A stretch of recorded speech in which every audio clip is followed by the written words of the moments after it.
Yeah, you know the type. If you ever lived in a apartment complex or a ghetto, yeah, it's usually, there's always at least one. They only get to know people like superficially, but then they act like they know them intimately. When they talk to people, they've got a story about everybody, even though they know nothing about them, right? It's like, and you hear them, like if you're in a motel, there's always that white boy.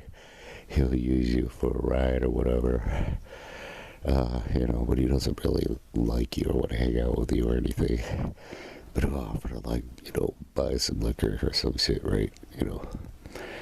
Just like to get a ride or whatever, It's not like he wants to hang out with you or, like he likes you or anything, right?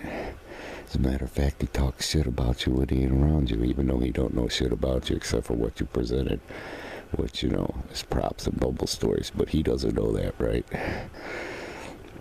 So it's like, because, Abraham and Sarah survived on bubble stories. We've covered that a lot of times.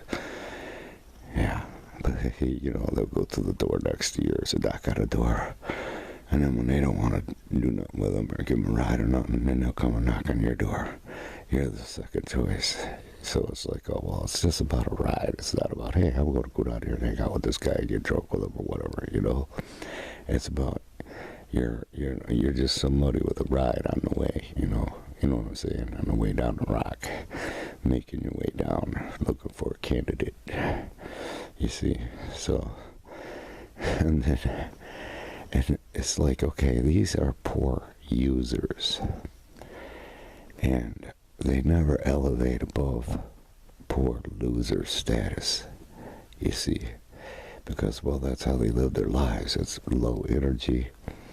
They only get to know people superficially, but they present themselves that they know people intimately.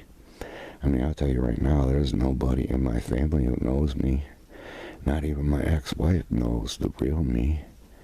Okay? I mean, she was with me 30 years. So it's like, that ought to tell you something. You can be somebody that will only get to know somebody superficially. Right? I have family like that. They think they know me, but they don't know me, okay? None of them have bothered to find out who I am now. They didn't know who I was when we were young, because we've been programmed, to take the easy route and, judge things by what we see, judge people superficially, only know them superficially, never do the work to get to know somebody, And these poor users, they cross paths with people who have good karma like us. And they lump us in with the other people that they have used for conversation. And then they talk shit about us, even though, I mean, come on. You don't know nothing about any of us, but you're talking shit. Like when somebody's talking shit about me, you see, it's like, like the dude who's I'm the second choice, and he'll go knock on my door second, and expect me to want to do something with you. It's like, once you displayed that mentality, it's like, oh, fuck you, man. That's what I'm at with you, you see. And it's like, always got a story about somebody that he knows nothing about, and it's like, always, just hiding behind a mask. Oh yeah, he's a productive citizen. He could hold a job at a grocery store or some shit, right? Wow, flushing his life down the toilet, doing math and shit, and sitting around getting drunk, talking shit with other white trash entities, low energy, loser entities, just like himself. And then when he's presented with an opportunity to, league with, be friends with, rise above the low-level circle that he's in, and, roll with somebody on my level, a higher caliber person, he wants to make wrongful assessments because he's been programmed to objectify, use, and only superficially get to know anybody. You see? And okay, well, hey, your kid's lonely when he's with you. You fucking, you know, your girl is lonely when she's with you. Because, well, all you care about is, you know, you don't care about them. You know, you're beyond being able to do the work to get to truly know them. You see, but you want them to know you. And this is the traits that causes a circle. They keep people bound down, like people in the ghetto who get caught up in this, you know, negative energy circle. You know, they have problems with, you know, I don't know, issues, I don't know, anything, racism, you know, there's a trillion little things in the ghetto that can make you stay in the ghetto, because they will distract you and you won't focus on, you know, things that you should manifest. So you're thinking about this negative shit, and that manifests negative shit. And those who are programming those to do this want them to stay right where they're at. So they want you to listen to who they elevated, who they made famous, who they presented as a role model. Because they will keep you right where you're at, you see. And then they can pump you full of nanobots in the food and in the pharmaceuticals, and, you know, the frequencies of their product, their art, their artistic renderings. They can activate those nanobots to make you need more treatment to keep their money train rolling in. I mean, look at this, the greed. You're going to close down a world where there's no money or nothing anyway. But you're going to put a hold on the agenda to wear a covering over the face until you can buy stock in companies that make masks and designer masks. Okay, now you bought stock in those companies. Okay, now send your little gargoyle out there, your little minion, to tell the world that they better do this.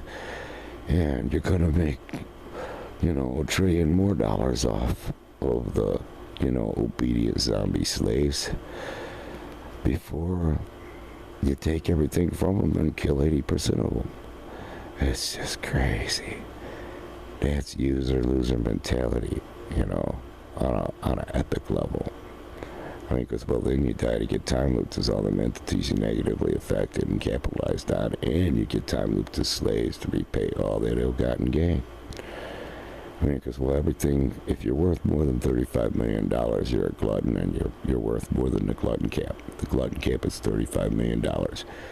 Once you're worth more than that, you start negatively affecting the economy for all the rest of people on the world. That's why that's the glutton cap. Because, well, they ruined the economic system. So you're no longer allowed to hoard wealth. $35 million is plenty enough. If you need more than that, well, you were too needy and gluttonous to ever exist anyway. Too much would have had to go into you in the real world. Come on now. So it's like, yeah, people who got they got all these millions and billions and stuff. It's like they're the least valuable of all and the most expendable, and they're being dumped into time loops as they die. They're still in the time loops, serving and, you know, long, you know, far into the future, and then fucking they're spiritually executed. When this shit gets replayed, they don't ever get born. Okay, all the suffering they caused here gets undone. All the stolen coolant, the stolen oil that they sold as their own, it's like it's getting put back in the planet. Lucifer's going to get his simulation back, completely restored. And all the true Luciferians are going to get to stay here in this simulation and live here on this version of Earth. And those who make it to the real world, because, well, somebody's got to stay here and maintain it.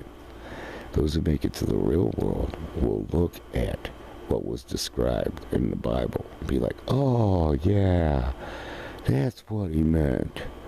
Oh, it's inside this box. This big square giant box, the simulation universe that Lucifer created his science project that God ended up using for a spirit scan before we all came here, so that this world will be protected. Because, well, we can't have entities who would destroy the world or would be too gluttonous, would need more wealth than any person should need, would feel like they need to control the world or the banking system or anything like that. Those entities, we had to lure them out. We had to get them to expose themselves. We had to put them in a paradigm where they thought the parameters would allow them to do these things, you see. And that's why we're here. Our joy of the Lord is that everything, every evil little thing, every bit of suffering gets undone. And those who cause the suffering will get time looped, and they will be undone too. Yeah, and then we get their escrow, you see. So they're snakes eating their own tails. They never existed, and they failed their pre-existence here. And they got stuck. Much like people in the ghetto get stuck. But they don't realize that what has them stuck there is themselves. I mean, up until now there's nothing happening. But before they enacted all this dumb shit, you were only in the ghetto if you wanted to be. And that's a fact. I got out of the ghetto. It took a lot of hard work with my own two hands. But it is doable.